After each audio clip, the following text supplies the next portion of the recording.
25 डिसेंबरला म्हणे सॅन्टा येतो. असो, पण 12ही महिने माझ्या पंढरीमध्ये नदीकाठी हजेरी लावत एक संत उभा असतो, वासुदेव. तो आजच्या पिढीला गिफ्ट म्हणून हरिनाम देत असे, हरीची शिकवण सांगत असे, काही सल्ला देत असे.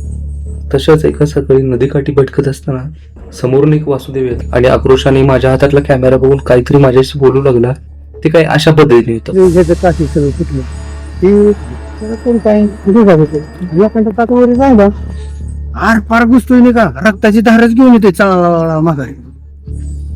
आणि आया बाया ही लेकरं फिटर ही लांबणं येते माणूस आणि आशेने जातोय की माघारी येताना कसं का अचानक कधी पाय पडेल ती काय सांगता येते. विचार करत नाही. जमिनीत लांबणं येलेली ही तर ती खरं सांगताना घेऊन येणार, ती घेणार मोठे मोठे 2-2, 3-3 बाटल्याचे खंबे घेणार, 4-5 जणांचे घ्या असणार, असं बसणार आंघोळी घेऊन ती.